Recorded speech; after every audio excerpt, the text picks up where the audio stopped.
ধর্ষণের শিকার হয়ে গত ৪ মাসে চট্টগ্রাম মেডিকেল কলেজ হাসপাতালে চিকিৎসা নিতে এসেছেন ১৫২ জন নারী ও শিশু, যাদের অধিকাংশের বয়স ৭ থেকে ১৮ বছরের মধ্যে। এদের বেশিরভাগই পরিবারের সদস্য কিংবা পরিচিত জনদের দ্বারা নির্যাতনের শিকার হয়েছে। সুমন কুমারদের প্রতিবেদন, জানাচ্ছেন তাহসিন তারিন। চট্টগ্রাম মেডিকেল কলেজ হাসপাতালের ওয়ান স্টপ ক্রাইসিস সেন্টারের তথ্য অনুযায়ী গত ৪ মাসে ধর্ষণের শিকার হয়ে চিকিৎসা নিতে এসেছে নারী শিশু ১৫২ জন, যাদের অধিকাংশের বয়স ৭ থেকে ১৮ বছরের মধ্যে। ধর্ষণের বিচার দৃশ্যমান না হওয়ায় কমছে না ধর্ষণ। গেল ৪ মাসে ১৫২ জনের যৌন নির্যাতনের কেস পাওয়া গেছে, যাদের বেশিরভাগই ১২ বছরের নিচে।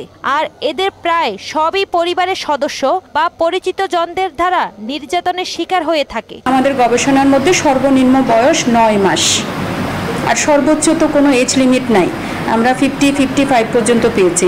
তবে কমন এজ গ্রুপ হচ্ছে ৭-৮ বছর থেকে এই ১৮ বছর পর্যন্ত। অপরাধীদের দ্রুত বিচার না হওয়া এবং সামাজিক প্রতিরোধ দুর্বল থাকায় ধর্ষণের ঘটনা লাগামহীনভাবে বাড়ছে। শুধুমাত্র ৭ দিনই বিচারের কথা বললেও সমাধান হবে না, কারণ এখানে অনেক মানুষকে হয়রানি করার জন্য ষড়যন্ত্রমূলক মিথ্যা মামলাও যেমন দায়ের হয়, সত্যিকার অপরাধ যেখানে ঘটে সেই মামলাগুলো আলোর মুখ দেখে না। আসলে সঠিক সময়ে সঠিক বিচার না হওয়ায় বাড়ছে ধর্ষণের ঘটনা। বিশেষ ট্রাইব্যুনাল করে দ্রুত বিচারের আওতায় এনে শাস্তি নিশ্চিত করতে পারলে ধর্ষণের মতো ঘটনা নিয়ন্ত্রণে আসবে।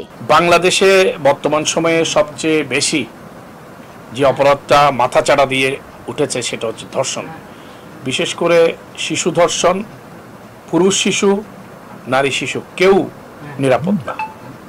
এই ঘটনায় দেখা যাচ্ছে যে ধর্ষণের ঘটনায় এটা সঠিক সময়ে সঠিক বিচার না হওয়ার কারণে এই অপরাধটা আরো বেড়ে গেছে। অনেক ভুক্তভোগী হাসপাতালে ভর্তি বা পুলিশের কাছে অভিযোগ করেন না, কিন্তু যেসব ঘটনা রেকর্ড করা হয়েছে তার পরিসংখ্যানই ভয়াবহ পরিস্থিতির ইঙ্গিত দিচ্ছে। তাহসিন তারিন, মোহনা সংবাদ।